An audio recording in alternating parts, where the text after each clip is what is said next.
Fordow परमाणु केंद्र पर हमले की सैटेलाइट तस्वीरें सामने आ गई हैं और इन तस्वीरों में हमले के सबूत दिख रहे हैं। साफ तौर पर जो तबाही हुई है वहां पर उसके निशान दिख रहे हैं। ये बड़ी खबर, फोर्डो परमाणु केंद्र हमला हुआ और हमले की अब सैटेलाइट तस्वीरें इससे पहले, और ये तस्वीर देखिए, ये आपकी टीवी स्क्रीन पर तस्वीर, ये जो तबाही है वहां पर जो फोर्डो परमाणु सेंटर है वो जो तबाह हुआ, सैटेलाइट इमेज भी इस बात की तस्दीक कर रही है। ये सबूत है कि फोर्डो परमाणु केंद्र कैसे GBU-57 बंकर बस्टर बम से तबाह किया गया। 13,600 किलो का ये बम है। B-2 बम वर्षक विमान से इसे गिराया गया और समझिए कि 200 फीट से भी ज्यादा गहराई तक ये जाकर उस ठिकाने को तबाह कर लेता है। और फोर्डो परमाणु केंद्र ईरान के परमाणु कार्यक्रम में सबसे अहम, यहां कैप्टन श्याम कुमार भी हैं। कैप्टन श्याम जी, इस सवाल का जवाब, क्या वर्ल्ड ऑर्डर बदलता हुआ दिख रहा है? इसके बाद दो रास्ते हैं। पहला रास्ता, या तो शांति, युद्ध खत्म होगा, या फिर विश्व युद्ध। नमस्कार, जय हिंद, चलो वरुणा। वर्ल्ड ऑर्डर तो ऑलरेडी निश्चित हो चुका था और उसी हिसाब से हम देख रहे हैं अलाइनमेंट ईरान, रशिया, चाइना और नॉर्थ कोरिया की एक तरफ और बाकी देश एक तरफ, क्योंकि ये लड़ाई खलीफा ने लड़ी थी और एक सप्ताह को नष्ट करने के लिए लड़ी थी और दूसरा एक पर्पस से लड़ रहा था, ईरान के जो न्यूक्लियर कार्यक्रम है उनको रद्द करना और उसको प्रॉक्सी के हवाले से नहीं जाने देना। तो ये बड़ा मैसेज था जिसके कारण वर्ल्ड पूरी तरह से अलाइंड चुपचाप देख रहा था। मैंने अपने ट्रंप के बारे में भी मैंने कहा था और ये बड़ा सरप्राइजिंग है, वैसे कल तक ये किसी ने सोचा नहीं था, पर इतना जरूर हमने कहा था कि उनको छोटे में लेना पॉसिबल नहीं है। जब वो नेतन्याहू गए थे उनसे मिलने तो उन्हें वाइस प्रेसिडेंट से मिलाया और खुद गोल्फ खोलने चले गए थे क्लब हाउस, कल किसी ने सोचा नहीं था।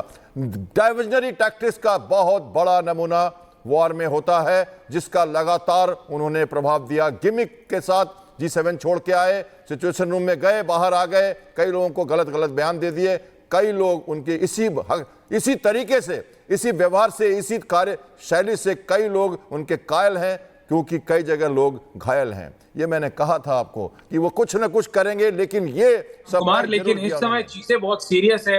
इस समय चीजें विश्व स्तर पे आप देखिए, डोनाल्ड ट्रंप की खिलाफत अमेरिका में भी हो रही है। इस तरीके की इस समय की ब्रेकिंग जानकारी ये आ रही है कि जो यूएस लॉ मेकर हैं अलेक्जेंड्रिया ओकासियो-कोर्टेज, उन्होंने ट्रंप के खिलाफ एक पूरा मोर्चा यहाँ पे खोल दिया है। उन्होंने सोशल मीडिया पे भी आई, उन्होंने कहा है कि प्रेसिडेंट का ये एक डिजास्टरस डिसीजन है, बॉम्ब को ईरान करना without the authority is a grave violation of the constitution and congressional war powers. वो अब डोनाल्ड ट्रंप, देखिए डोनाल्ड ट्रंप अलग तरीके से काम करते हैं। डोनाल्ड ट्रंप वो कहावतों को सही रच रहे हैं कि आपके सीधे हाथ को पता ना हो कि आपका उल्टा हाथ क्या करता है। कल तक वो अफ्रीका में दो छोटे देशों के बीच शांति के लिए नोबेल पीस प्राइज खुद के लिए मांग रहे थे, जिसपे पूरी दुनिया उनको मतलब उनकी आलोचना कर रही थी, और 24 घंटे के अंदर उन्होंने ईरान में वो करके दिखाया जो कि कोई सोच नहीं सकता। बेंजामिन नेतन्याहू खुशी के मारे मतलब बस नाच ही नहीं रहे हैं, वो कह रहे हैं thank you thank you and thank you. वहां पे डोनाल्ड ट्रंप आके कह रहे हैं कि जो दुनिया का कोई मिलिट्री नहीं कर सकती थी, दुनिया की कोई फौज नहीं कर सकती थी, वो मेरी फौज ने करके दिखाया है, वो बंकर बस्टर बॉम्ब्स। अगर आप उसके बारे में ज्यादा जानकारी दें, क्योंकि दर्शक ये जानना चाहते हैं, लोग ये जानना चाहते हैं कि ये कैसे बम होते हैं, और उनकी तस्वीरें ऑनएयर है कि जो 100 मीटर 200 मीटर जमीन में घुस के ईरान ने ये न्यूक्लियर फैसिलिटीज को IAEA से छुपा के रखा, पूरे विश्व समुदाय से छुपा के रखा, लेकिन वो अमेरिका से छुपा के नहीं रख सका। स्पेसिफिक उन बंकर्स में 100 150 मीटर नीचे कैप्टन शाम ये B-2 स्टेल्थ बॉम्बर से मारा है। जी सर। तो देखिए, ये जो B-2 बॉम्बर की बात हम कर रहे हैं, तो आपने कहा स्टेल्थ ये एयरक्राफ्ट हैं जिनको रडार से डिटेक्ट नहीं किया जा सकता। स्पीड और प्रिसिशन दोनों इनके साथ है और इनके साथ जो एम्यूनिशन चलती है वो भी बहुत ही खतरनाक है।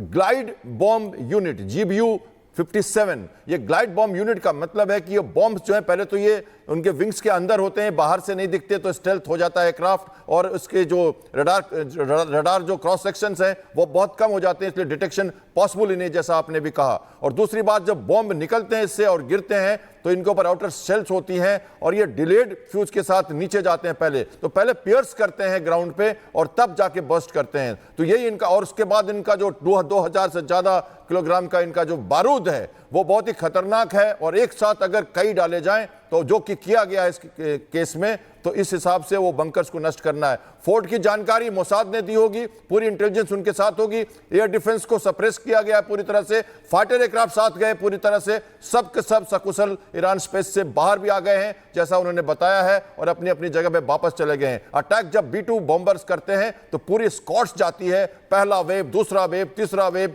स्कॉट जाती है, पीछे से जाते हैं और एयर डिफेंस को सप्रेस करते हुए और स्कॉट करते हुए इनको साथ ले जाता है। बड़ा टैक्टिक्स होता है, बड़ी प्लानिंग होती है। और कल जब ये गुआम की तरफ जा रहे थे रात को, किसी जब कोई कमेंट आया था तो उस समय लगा था कि कुछ न कुछ तो होने वाला है। हालांकि फिर भी ये सरप्राइज मूवमेंट माना जाएगा। पूरे वर्ल्ड ऑर्डर में एक नया दिन देखने को मिला है आज।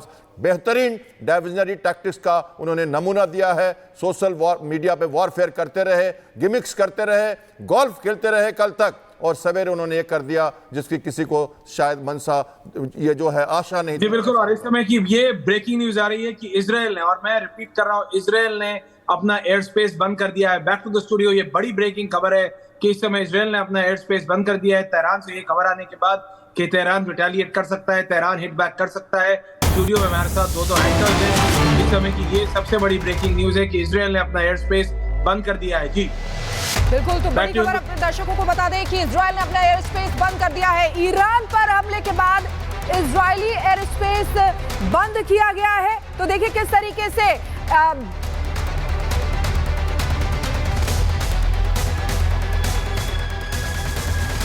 और हमारे साथ श्याम कुमार सर हैं। सर, इसको कैसे देखते हैं कि इजराइल ने अपना एयर स्पेस अब बंद कर दिया है, अब आगे क्या होगा इसके बाद?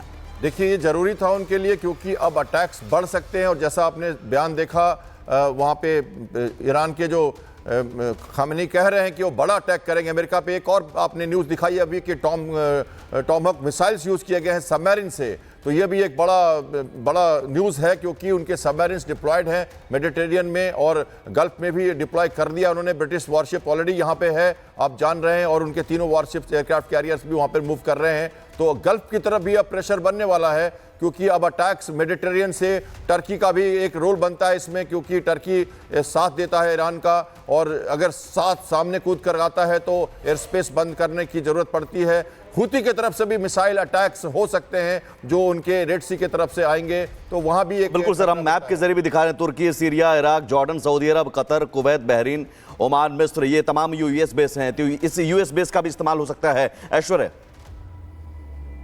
लेकिन इस समय जो अभी और जानकारी आ रही है, अगर आप देखें जो ईरान की जो नूर न्यूज एजेंसी है, और ये बहुत महत्वपूर्ण है शिखा, कि ईरान की जो नूर न्यूज एजेंसी, जो न्यूज एजेंसी है नूर, अगर मैं उसका मतलब उच्चारण सही कर रहा हूं, अगर मतलब if my pronunciation is right, उसने एक इमेज पब्लिश की है कैप्टन शाम जी। वो हम इमेज अभी ऑन एयर करने वाले हैं, वो मेरे ऑपरेटर विमल ने मुझे भेजी है कि इमेज शो करे US military bases in the middle east within the range of Iranian missiles।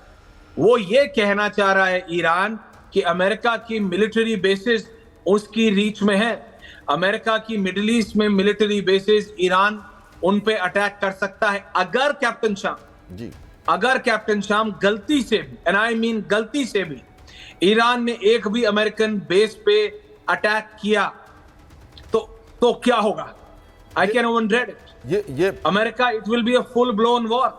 बिल्कुल बिल्कुल सही कह रहे हैं ऐश्वर्य आप, क्योंकि ये एक तरह से प्रोवोकिंग होगा। और यही जो वार्निंग है खामनेई लगातार देते रहे थे कि आपके सारे बेसिस मेरे हद में हैं, और अमेरिका के प्रेसिडेंट कहते रहे थे कि आप कहां हैं, वो मैं मारूंगा आपको जब भी। वो भी ऐसे ही बंकर में कहीं छुपे हुए हैं और वो समय अभी शायद नहीं आया है। हालांकि उन्होंने कह रखा है कि मेरे जो सक्सेसर हैं वो ऑलरेडी रेडी हैं। तो अगर वो अटैक करते हैं, खासकर देखिए एक ब्रिटिश वॉरशिप को 4 दिन पहले ईरानियन वॉरशिप ने इंटरसेप्ट किया था गल्फ के बाहर, हॉर्मुज के बाहर, क्योंकि वहां पे माइन काउंटर मेजर की संभावना बन रही है। और एक British worship 4 mine counter measures के साथ वहां 3 दिन से ऑलरेडी रेडी है अगर माइन क्लियर करना पड़ा तो, क्योंकि गल्फ के अंदर घुसना पड़ेगा किसी न किसी तरह से अगर इनको फाइनली टेबल पे लाना है या उनको सरेंडर कराना है। रिजिम चेंज तभी होगा जब बूट्स ऑन ग्राउंड कहीं न कहीं से होंगे। इसका बहुत ही शंका था कि बूट्स ऑन ग्राउंड कैसे होगा। पाकिस्तान का भी एक समीकरण इसमें बन के आया है, लेकिन उन्होंने जॉर्डन अपने एयरक्राफ्ट हटाए थे परसों, बगदाद से उन्होंने अपने डिप्लोमेट्स पहले ही बाहर कर लिए थे।